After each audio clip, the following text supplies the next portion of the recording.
સ્વામિનારાયણ સંપ્રદાયની હરિધામ સોખડા પરંપરાના સ્થાપક બ્રહ્મ સ્વરૂપ હરિપ્રસાદ સ્વામીજી મહારાજની પ્રેરણાથી અને વર્તમાન અધિષ્ઠાના પરમ પૂજ્ય પ્રેમ સ્વરૂપ સ્વામીજી મહારાજના આશીષથી સુરતના સણિયા કડદેમાં નિર્મિત આત્મીય સંસ્કાર ધામમાં સ્વામિનારાયણ યુવા મહોત્સવ ઉજવાયો છે, જેમાં દેશ વિદેશના લોકો મોટી સંખ્યામાં આ મહોત્સવમાં ઉમટી પડ્યા હતા।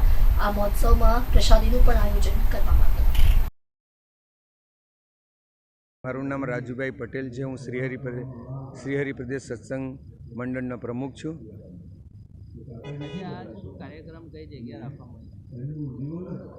આ કાર્યક્રમ અમારા ગુરુ હરિપ્રસાદ સ્વામીજીના સંકલ્પને યુવા અધિવેશન કરવાના હેતુથી પ્રગટ ગુરુ હરિ પ્રેમ સ્વરૂપ સ્વામીજીએ ના 80મા પ્રાગટ્ય પર્વની આ ઉજવણી થઈ રહી છે। એ ઉજવણીનો હેતુ નિર્વ્યસની યુવા સમાજનો ઉત્થાન કરવા માટેનો છે અને આ સમયની અંદર સુરતથી માંડીને તે પૂરા દેશ વિદેશથી અહીંયા ભક્તો પધાર્યા છે અને 1 લાખથી 1.5 લાખ જેટલા હરિભક્તો અહીંયા પધારી એમના આશીર્વચન તેમજ મહાપ્રસાદનો લાભ લીધો છે। આમાં કેટલા લોકો જોડાયા હતા?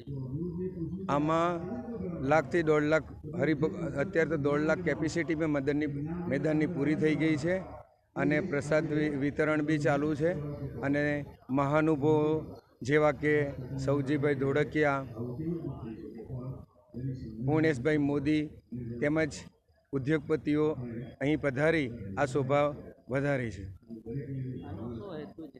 આનો હેતુ કોઈ બીજો હેતુ નથી કે વાહવા કરાવવાના અમારા સ્વામીજીનો હેતુ નથી સ્વામિનારાયણ સંપ્રદાયનો, પણ સ્વામિનારાયણ ભગવાનનો એક સંકલ્પ હતો કે એમનો નિર્વ્યસની સમાજ નિર્વ્યસની સમાજ થાય, ભાઈઓ ભગવાન ભજે, બહેનો ભગવાન ભજે અને એક દેશનું નિર્માણ થાય, દેશનું નિર્માણ થતાં પૂરા રાષ્ટ્રનું નિર્માણ થાય એ હેતુથી આ યુવા મહોત્સવનું આયોજન કરેલ છે પ્રગટ ગુરુ હરિ પ્રેમ સ્વરૂપ। મારું નામ અક્ષય ખત્રી અને હું યોગી ડિવાઇન સોસાયટીનો એક કાર્યકર્તા અને ખાસ વાત એ કરવાની કે ડિંડોલી નજીક સણિયા કણદે મુકામે આજે આત્મીય યુવા મહોત્સવનું આયોજન કરવામાં આવ્યું છે।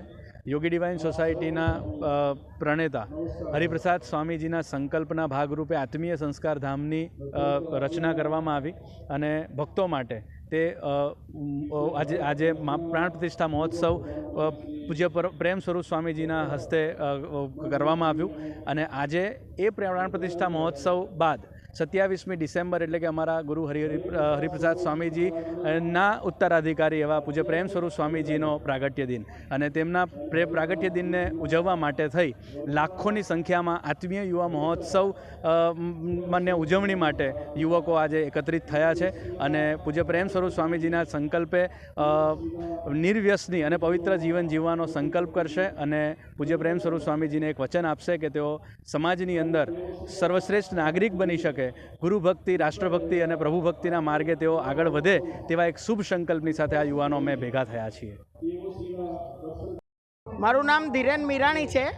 સહજ તરીકે મને ઓળખે છે બધા। યોગી ડિવાઇન સોસાયટી સુરતમાં પીઆરઓની સેવા કરું છું।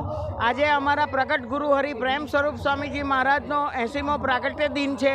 એ નિમિત્તે આત્મીય યુવા મહોત્સવનું આયોજન કર્યું છે। અત્યારે આપ જોઈ શકો છો કે 1.5 લાખથી વધારે સંખ્યા છે। સભા મંડપ નાનો પડ્યો છે।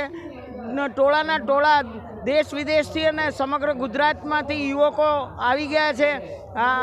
યોગી ડિવાઇન સોસાયટી દ્વારા હરિપ્રસાદ સ્વામી મહારાજે 5 લાખથી વધારે યુવકોનું જીવન પરિવર્તન કરેલું અને શુદ્ધ જીવન કરેલું એ જ કાર્ય આજે એમના અનુગામી એવા પ્રેમ સ્વરૂપ સ્વામીજી એ કાર્ય કરી રહ્યા છે।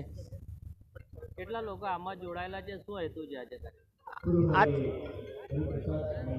આત્મીય યુવા મહોત્સવનો હેતુ એ છે કે સમાજની અંદર ચેતના આવે, નવા યુવકોનું નિર્વ્યસની બને અને ભગવાનમાં જીવન જોડે અને એમનું ધ્યેય ક્લિયર થાય, એ એમનું ધ્યેય છે યુવકો માટે। આ યુવાનો કેટલા લોકો આમાં જોડાયેલા છે? 1.5 લાખથી વધારે યુવકો યોગી ડિવાઇન સોસાયટી સાથે જોડાયેલા છે।